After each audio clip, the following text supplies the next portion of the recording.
Assalamualaikum dear students, how are you all? I hope you are fine and awesome. I am your Islamic teacher. This is your Islamic work.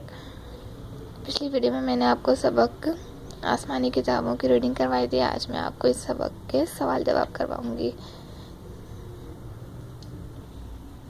और आपको सवाल जवाब करने से पहले सबसे पहले ये टाइटल पेज बनाना है और टाइटल पेज बिल्कुल आप इसी तरह बनाएंगे।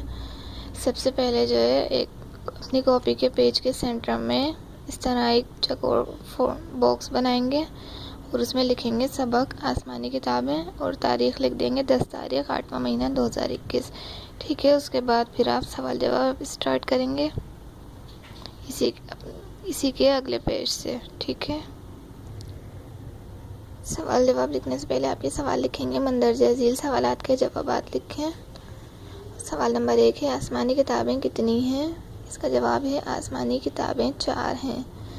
सवाल नंबर 2 है, कुरान करीम का एक हुर्फ पढ़ने पर कितनी नेकियां मिलती हैं? इसका जवाब है कुरान करीम का एक हुर्फ पढ़ने पर 10 नेकियां मिलती हैं। सवाल नंबर 3 है, कुरान करीम किसका कलाम है? इसका जवाब है कुरान करीम अल्लाह ताला का कलाम है।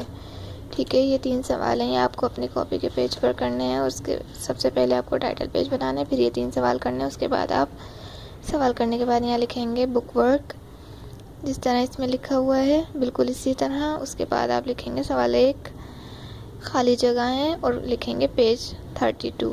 फिर सवाल 2 लिखेंगे, चारों आसमानी किताबों के नाम लिखिए और ये करना है ये भी आपको करना है पेज नंबर 32 पर। फिर सवाल नंबर 3 है, हिस्सा अलिफ को बे के साथ मिलाकर जुमला मुकम्मल करें। ये भी कौन सा है? पेज नंबर 32 पर। जिस तरह इसमें सफाई के साथ काम हुआ है उसी तरह आपको अपनी कॉपी पर काम करना है। ठीक है, सफाई के साथ। ओके, अल्लाह हाफिज़।